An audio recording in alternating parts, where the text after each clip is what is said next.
LeRoy Churchill, who's a member of the American Indian movement and author of many books, including Agents of Repression, The Fantasies of the Master Race, and The Struggle for the Land, that are published by South End Press.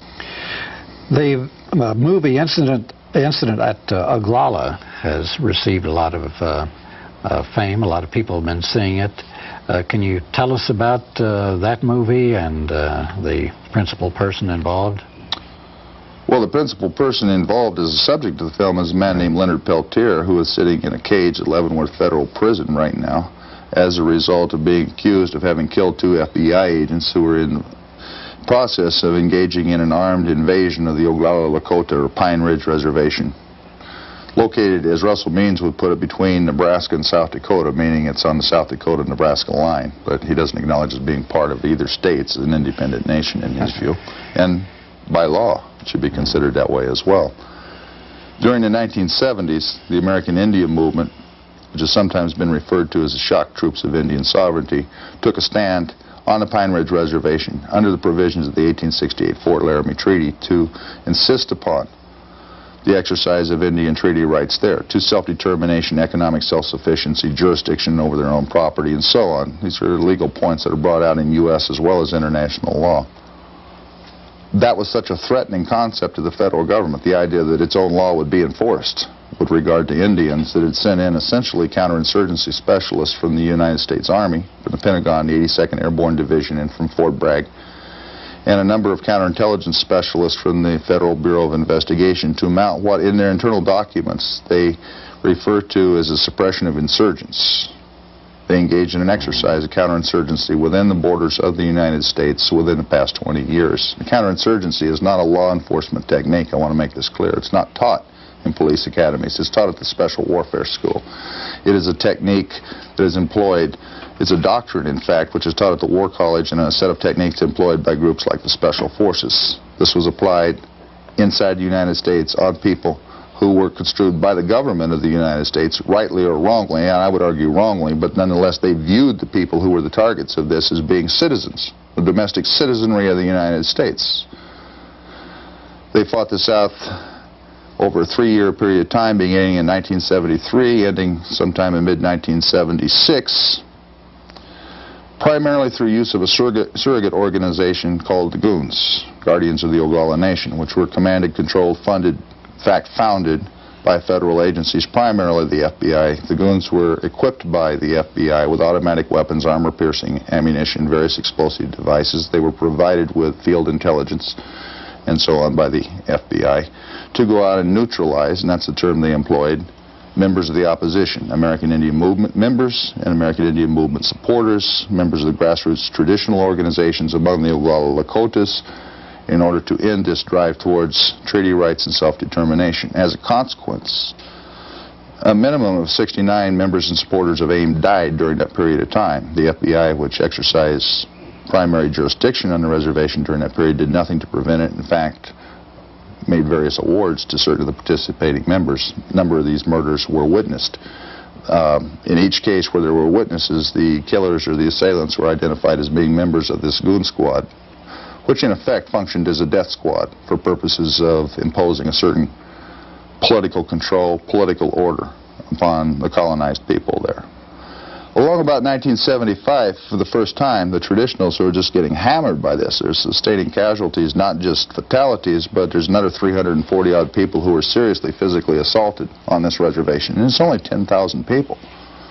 You got a death rate there. You got a political violence rate there that is comparable to nothing in the United States in the 20th century, but is rather comparable to the repression of the left in Chile after the Pinochet coup in which Salvador Allende is overthrown. That level of violence, not in terms of the size of the pile of body, but in terms of the proportionate rate at which the violence is occurring. You got the traditionals there asking to provide them with armed security. The alternative is either to abandon the political struggle or to engage in armed security to prevent armed assault. This happens in a number of places on Pine Ridge. One of the places that it happened was at a location called the Jumping Bull property. It's owned by the Jumping Bull family near Oglala. An AIM security group called Northwest AIM, headed by three people, Leonard Peltier, Bob Robidoux, and Dino Butler, was provided.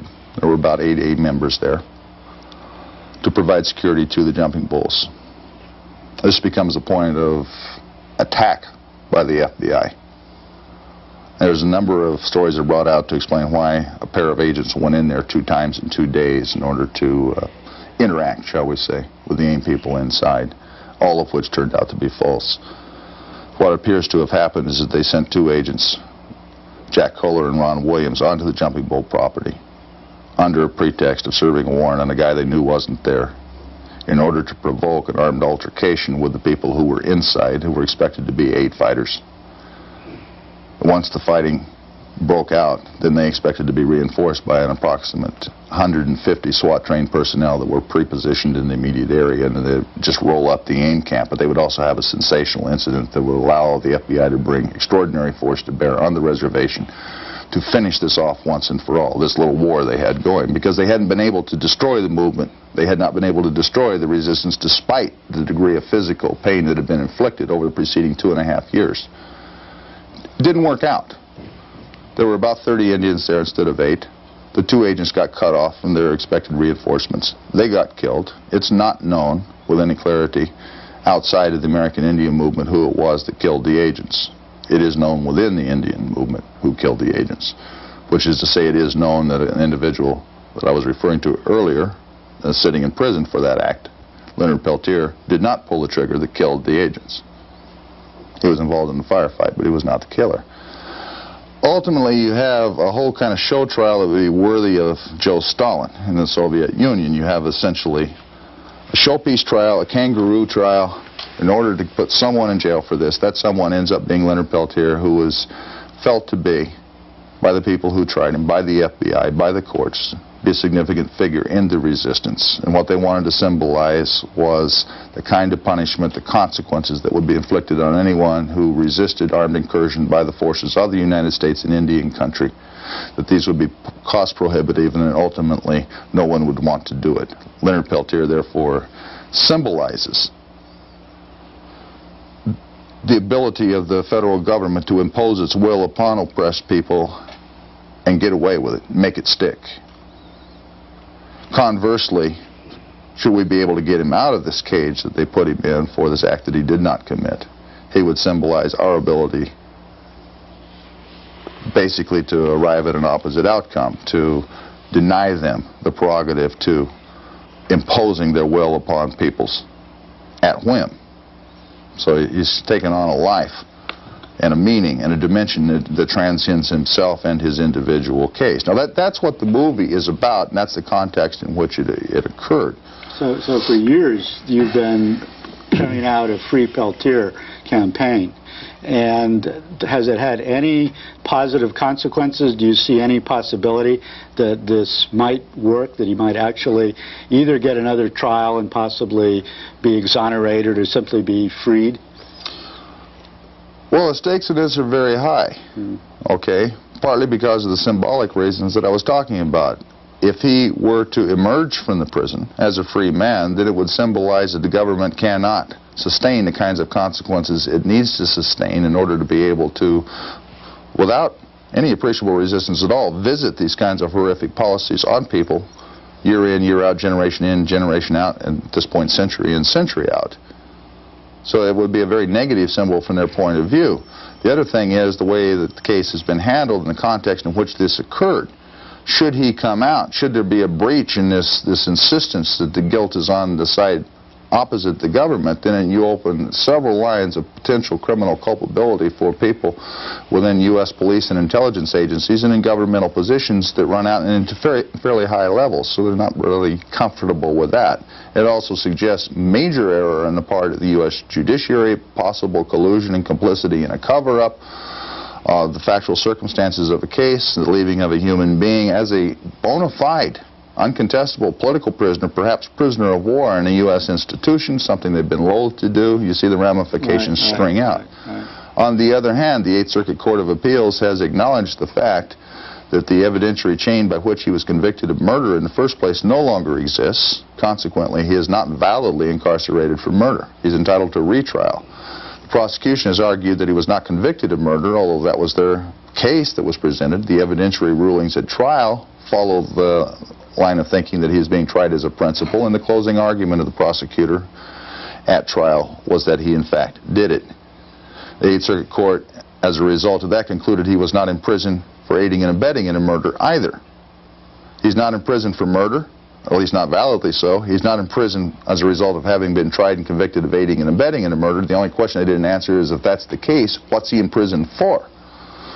There's an appeal going before the court, again, for oral arguments on the 9th of November, particularly on that basis. There's some other elements involved, but the focus is going to be right there as a habeas corpus appeal. Deliver the body if you can't explain why you have the body locked up, basically. Well, the Supreme Court before disallowed another trial. The Supreme Court's denied cert on Peltier's case twice without explaining why. Okay, the first appeal, there were 31 reversible errors found in the record. Okay, the head of the three-judge panel of the Eighth Circuit Court who heard the first appeal decided nonetheless, despite the fact that he had 31 potential opportunities to reverse and send this back to trial, that he would not do so. The judge's name who headed the panel was William Webster. By the time the opinion was read, he had already left his position in the Eighth Circuit to assume directorship of the Federal Bureau of Investigation. Of the 31 reversible errors, 19 involved FBI misconduct. And there was an obvious, very high interest in part of the FBI as an institution to see a conviction in this case because it involved the deaths of 2 of its agents. So you can sort of see where that one went. The Supreme Court refused to review that case. The second appeal resulted in what I was talking about, the determination that there was not a valid murder conviction and that he had not been convicted of aiding and abetting. No suggestion as to why he would be in prison, other than to reverse would take a record which they acknowledge as being fraught with FBI misconduct and imputing further misconduct to the Bureau, which the court was reluctant to do. So rather than impute misconduct to an agency they already acknowledged had exceeded the bounds of propriety, authority, and perhaps legality, they left a human being sitting in a prison cell, a maximum security prison cell, for no appreciable reason at all. We'll see what happens the next time. But on the last time, the Supreme Court refused to review the case, despite the fact that one of the arguments the Eighth Circuit had entered was that, presented with evidence that was now on the record, a jury might possibly have entered a different verdict.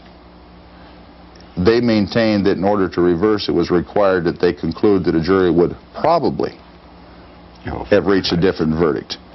This was based on a Supreme Court case called Bagley, and the Ninth Circuit Court had already determined that the possibility of a different verdict was sufficient to cause reversal, so you got an inequitable standard of application of law there, something which structurally requires the Supreme Court clarification, and they refused to clarify their own case if they had to review Peltier to do it.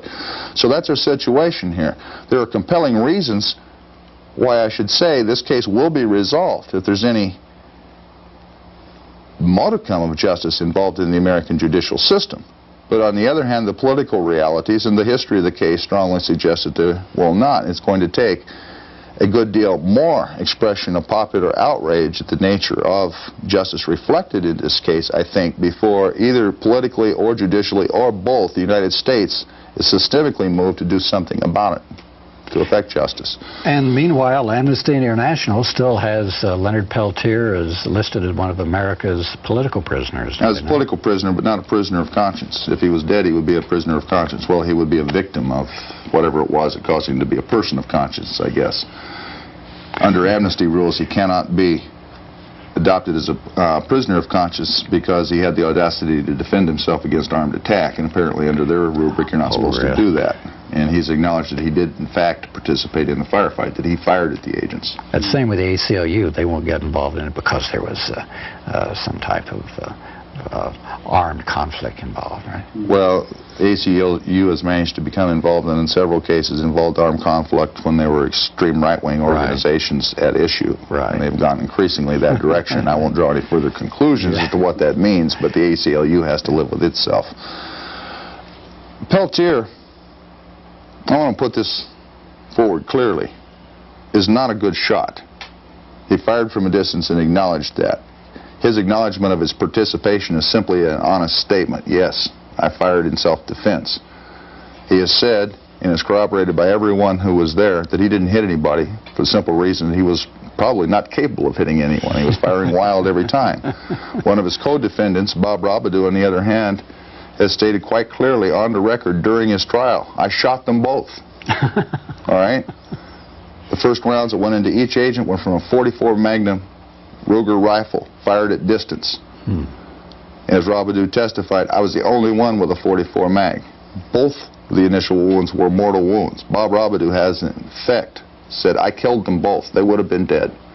And he was acquitted by a jury, an all-white jury in Cedar Rapids, Iowa, of any wrongdoing based on the fact that he had reason to fear for the safety of himself and the safety of those around him, given the reign of terror which had been objectively perpetrated by the FBI on that reservation in prosecution of the state of war that we were talking about. This is a very middle American jury.